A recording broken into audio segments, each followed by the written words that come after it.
கடவுளுடைய ஆசீர்வாதம் உனக்கு எப்போ இருக்கும் சுஜாதா. நாத்தனாரா வர்றதுக்கு முன்னாடியே என் பொண்ணு நல்லா இருக்கணும்னு நினைச்சிருக்கியே. இப்ப உன் நாத்தனார் ஆயிட்டா என் பொண்ணு. அவளை உன் கண்ணுக்குள்ள வச்சு பார்த்து பண்ணு தெரியுதுமா. என் மனசு ரொம்ப குளிர்ந்து போச்சுமா. நீங்க எல்லாம் என் பொண்ணை பத்தி பேசும்போது எனக்கு ரொம்ப பெருமையா இருக்கு. என்னோட வளர்ப்பு எப்படி? சம்மதம்னா அமாவாசை அன்னைக்கு நம்ம சைதாப்பேட் ரெஜிஸ்டர் ஆஃபீஸில் என் ஒய்ஃப் பேரில் ரெஜிஸ்ட்ரேஷன் பண்ணிக்கலாம்.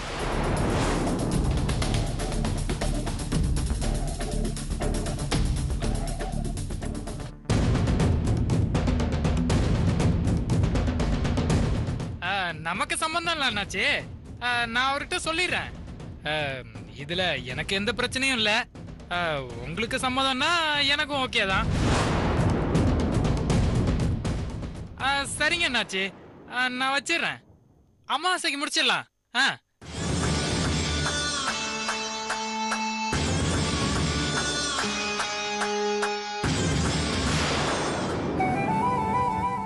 வெத்தலை பாக்கு எடுத்துக்கோங்க சம்பந்தி.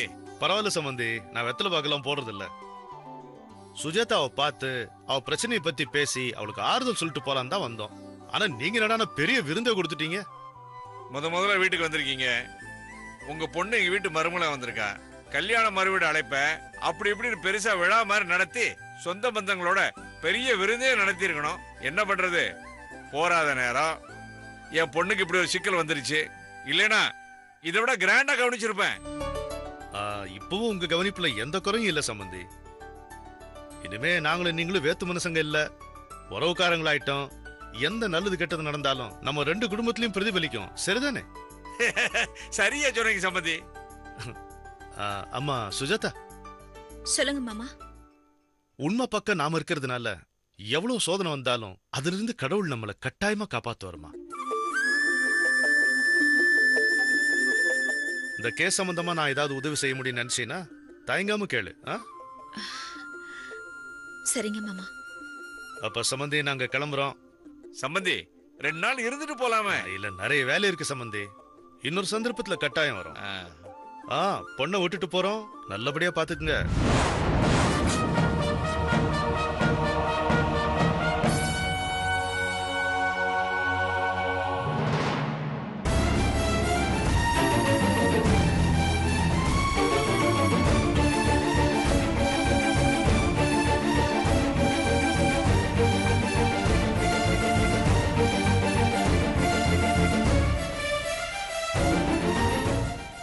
பையனும் பொண்ணும் இங்கதான் இருக்க போறாங்களா? ஆமா. இல்ல சம்பந்தி, பிரகாஷ் வீட்டோட மாப்பிள்ளையா இருக்கணும், அப்பதான் கல்யாணம்னு சொன்னீங்க. அத நாங்க தான் ஏத்துக்கிட்டோமே. அப்புறம் எதுக்கு மாப்பிள்ளை வீட்டுல தான் பொண்ணு இருக்கணுங்கிறது முறைதான். வீட்டோட மாப்பிள்ளைங்கிறதுக்கு நாங்க சம்மதிச்சு தானே இந்த கல்யாணமே நடந்துச்சு. நாங்க எதுவும் நினைக்க மாட்டோம். நீங்க பிரகாஷையும் நித்யாவையும் அழைச்சிட்டு போங்க, அதுல தப்பே இல்லை சம்பந்தி.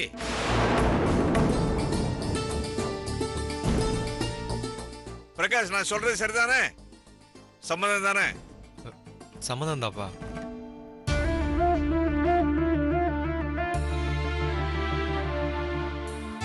இல்ல சம்பந்தி, அது சரி கிடையாது.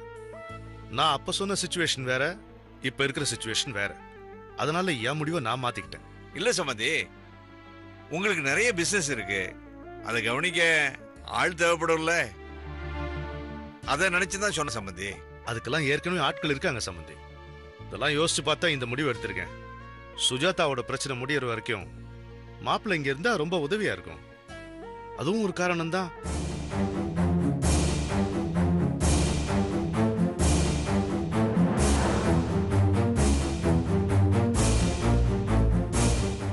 சுஜாதாவோட பிரச்சனை தீர்ந்த அப்புறம் நான் சொன்னபடி மாப்பிள்ளை கோயம்புத்தூர்ல வந்து இருக்கட்டும்.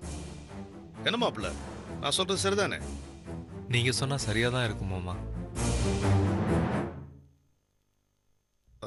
சமந்தி, நான் உங்ககிட்ட ஏதோ கேட்கணும்னு நினைச்சேன், மறந்து போயிட்டேனே.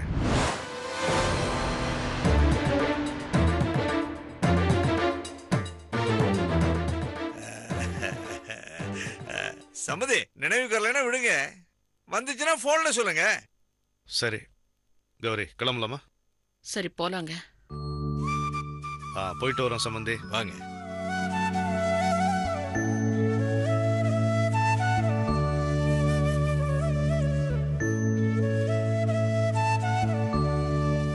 நித்யா சின்ன பொண்ணு, தெரிஞ்சோ தெரியாம ஏதாவது தப்பு பண்ணா நீங்க தான் கொஞ்சம் அனுசரிச்சு பாத்துக்கணும். சமந்தி, அவளை பத்தி எந்த கவலையும் வேண்டாம். அவளும் எனக்கு இன்னொரு பொண்ணு மாதிரி தான். அத்தை, ஒரு அம்மாவோட மனசு என்னங்கறத என் அம்மாவை பார்த்து நான் தெரிஞ்சிருக்கேன். நித்யாவை என் அம்மா ரொம்ப நல்லாவே பாத்துப்பாங்க. நீங்க நிம்மதியா போயிட்டு வாங்க. உங்களை எல்லாம் பார்க்கும்போது என் பொண்ணுக்கு எந்த குறையும் வராதுன்னு தெரியுது. அவ சந்தோஷமா வாழ்வான்ற நம்பிக்கையில நான் கிளம்புறேம்மா. அந்த நம்பிக்கையோட போயிட்டு வாங்க.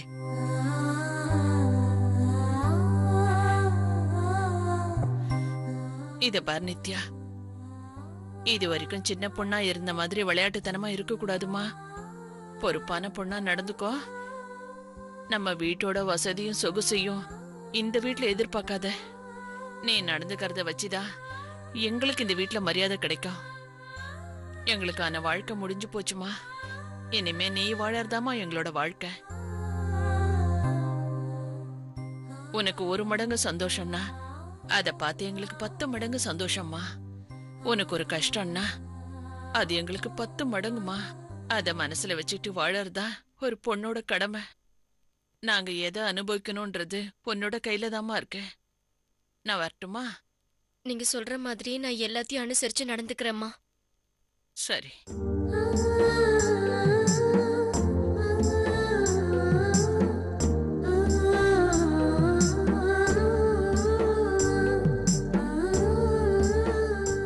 ஃப்ளைட்டுக்கு டைம் ஆயிடுச்சு, நாங்க கிளம்புறோம் சம்பந்தி. சரிங்க சம்பந்தி. இங்க பாருங்க, நேரம் கிடைக்கும் போது வந்து பொண்ணை பார்த்துட்டு போங்க. கண்டிப்பா. சரிங்க சம்பந்தி. கௌரி, போலாமா? போலாங்க. வரேம்மா. சரிம்மா. வரேங்க சம்பந்தி. வாங்க. வரேங்க சம்பந்தி. சுஜாதா, வரேம்மா. வாங்க. வரேம்மா. வாங்க. மாப்பிள்ள, மாமா. நித்யாவை பத்திரமா பாத்துக்குங்க. சரிங்க மாமா. ம். வரேம்மா. வர சம்பந்தி. வாங்க சம்பந்தி.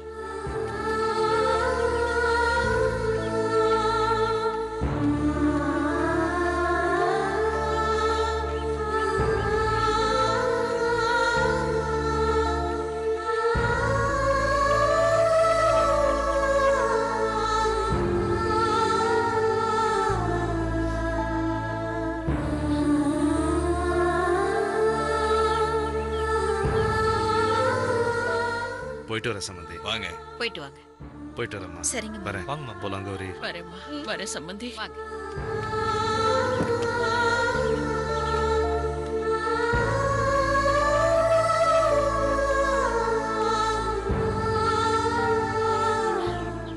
நாங்க கிளம்புறோம்மா. பாத்துக்க. ம். சரிங்கப்பா. போயிட்டு வரட்டா?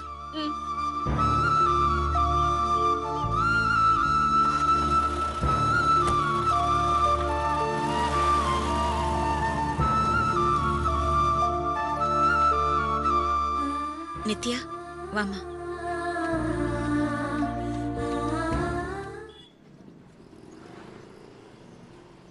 அப்ப நான் வரேன் சார். ஓகே, வாங்க.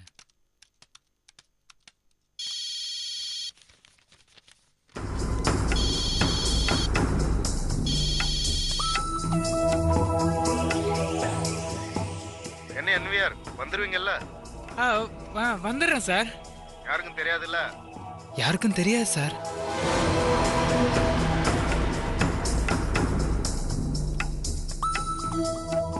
கண்டிப்பா வந்துடுறேன் சார். அத பத்திலாம் கவலைப்படாதீங்க. கண்டிப்பா எனக்கு முக்கியம் சார். நான் நேர்ல வந்து பேசுறேன் சார். இதோ இப்ப வந்துடுறேன் sir.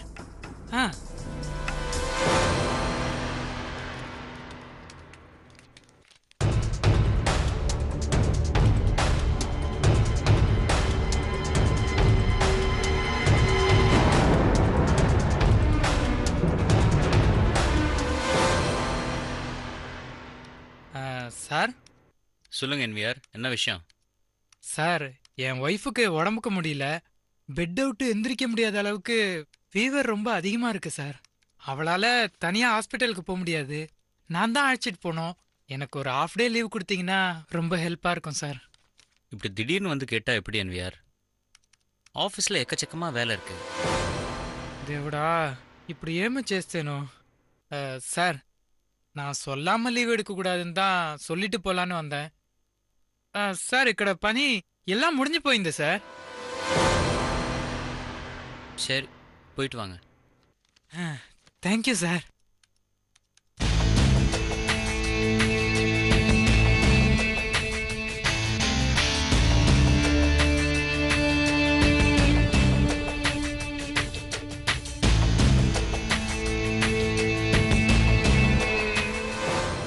Excuse me sir. Yes sir, என் பேர் நவநீதம். லோனுக்கு அப்ளை பண்ணியிருந்தேன். உட்காருங்க. லோன் சான்ஷன் ஆகிற நேரம் பார்த்து மேனேஜர் அரெஸ்ட் ஆயிட்டாங்க சார். இப்போ நீங்க தான் ஆக்டிங் மேனேஜர்னு சொன்னாங்க. அந்த லோன் எனக்கு எப்போ சார் கிடைக்கும்? சார் மேடம் அடுத்த மாதம் வந்துடுவாங்க. அது வரைக்கும் உங்களுக்கு லோன் கிடைக்க வாய்ப்பில்லை. சார், என்னோட லோன் அமௌண்ட் ரொம்ப சின்னது சார். அதை நீங்களே பண்ணி கொடுக்கலாம் சார்.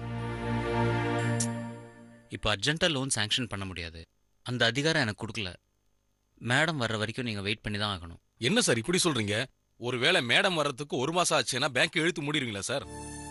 சார், உங்களுடைய அவசரம், நீங்கள் கோவப்படுறீங்க. அதுக்கு நான் ஒன்றுமே பண்ண முடியாது. மேடம் கண்டிப்பாக அடுத்த மாதம் வந்துடுவாங்க. அப்படி நீங்கள் சொல்கிற மாதிரி அவங்க வரலன்னா வந்த புது மேனேஜரை உங்களுக்கு லோன் சாங்ஷன் பண்ணி கொடுத்துட சொல்லிடுறேன். நீங்கள் தைரியமாக போங்க. என்ன சார் இப்படி பண்றீங்க? ஏதோ ஒன்று பண்ணுங்க சார், நான் வரேன்.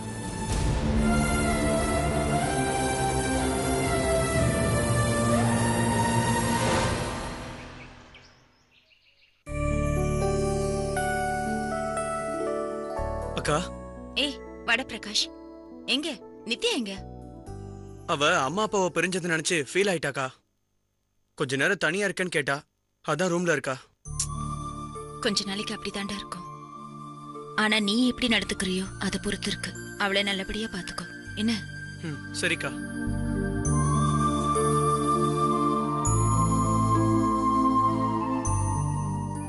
என்ன பிரகாஷ்? நான் கேக்குறேன்னு தப்பா நினைச்சுக்காதக்கா. சொல்லு. இவ்வளவு பெரிய மோசடி நடந்திருக்கே, இது உனக்கு தெரியாம நடந்திருக்க வாய்ப்பு இருக்கா?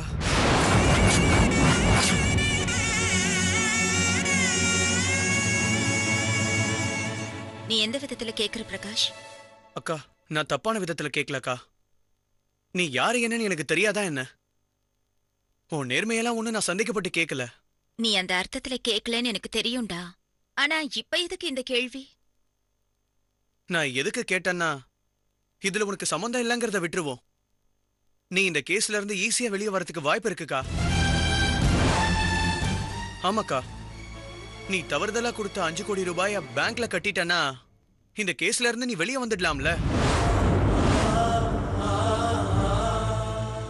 இப்ப நான் என் மாமனார் கிட்ட சொன்னேன்னா அந்த 5 கோடி ரூபாய கட்டிடுவாரு. நீ சரின்னு சொன்னா அந்த ஏற்பாடை நான் பண்ணிடுறேன்க்கா.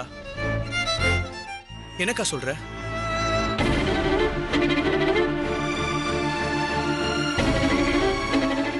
என்னக்கா பாக்குற? நான் சொன்னா என் மாமனார் கண்டிப்பா செய்வாருக்கா.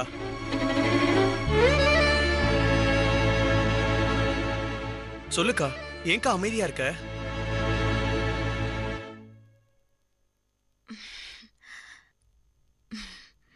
ஆமாண்டா பிரகாஷ், இந்த ஆங்கிள் நான் யோசிக்கவே இல்லை.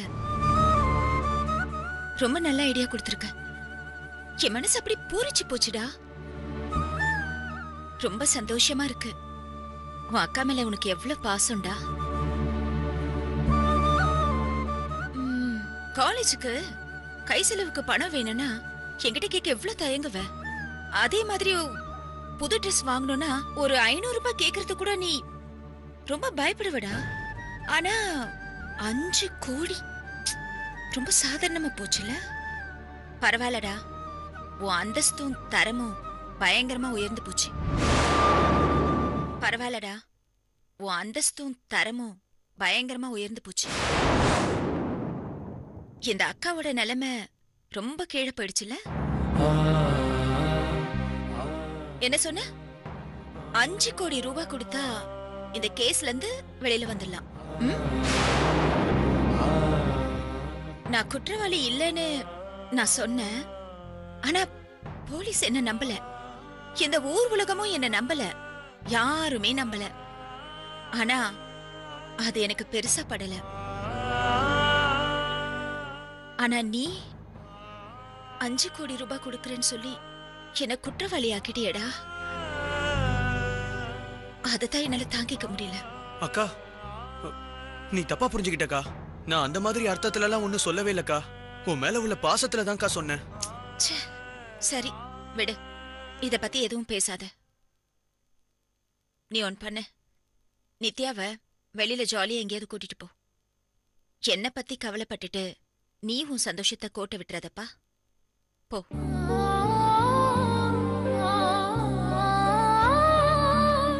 போடா.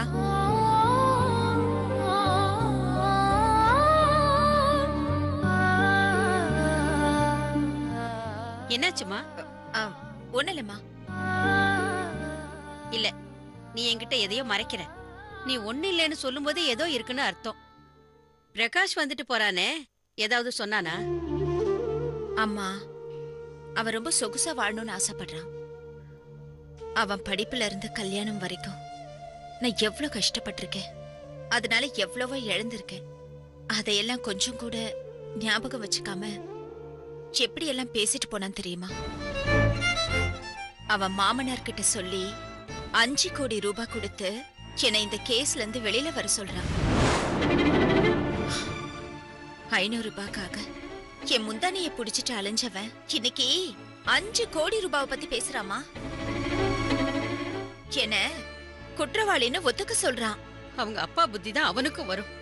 தன்னோட சுகத்துக்காக யார வேணாலும் கஷ்டப்படுத்துறதுக்கு தயங்க மாட்டான். அப்பா மகனை பத்தி தான் உனக்கு தெரியுமேம்மா. அவன் பேசுனதை நினைச்சு நீ வருத்தப்படாத. மா, அவன் என்ன பேசினாலும் தம்பிங்கிற பாசம் எனக்கு குறையாதுமா. இப்ப கூட என்னால அவன் சந்தோஷம் கெட்டு போயிடுமோன்னு எனக்கு வருத்தமா இருக்கு.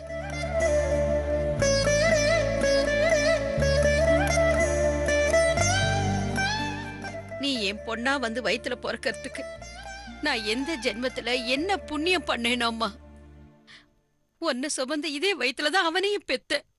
அவனுக்கு மட்டும் ஏன் புத்தி இப்படியெல்லாம் போகுதுன்னு தெரியல. அந்த கடவுள் தான் அவனுக்கு நல்ல புத்திய கொடுக்கணும். அவனுக்கு இப்ப காசு கண்ண மறைக்குதும்மா. பட்டாதான் புரியும். ஒரு அக்கா அம்மா ஸ்தானத்துல இருந்து எவ்வளவு கஷ்டப்பட்டிருக்காங்கிறது அவனுக்கு இப்ப தெரியாது, போக போக தெரியும். அவன் பேசினதையெல்லாம் நினைச்சு நீ உன் மனசை கெடுத்துக்காதம்மா.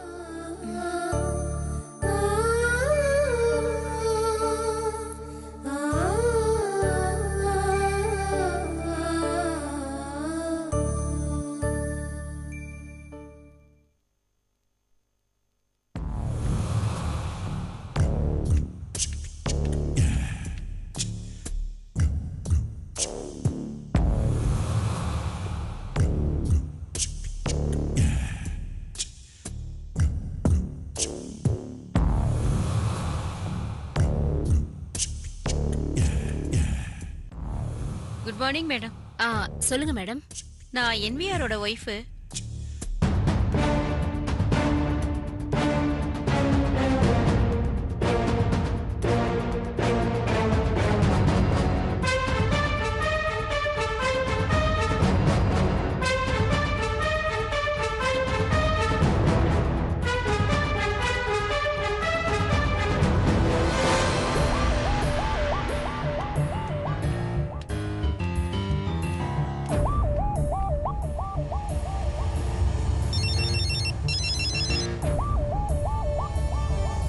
ஹலோ. ஒரு ஹாஃப் அன் ஹவரில் வந்துடுறேங்க. Okay, thank you.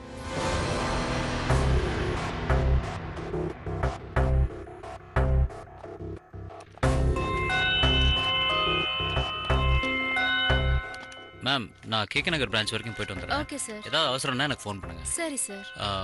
ஒரு லேடி வந்து உங்ககிட்ட பேசினாங்களே, யார் அவங்க? அவங்க நம்ம ஆபீஸ்ல வேலை பார்க்குற என்விஆரோட வைஃப் சார்.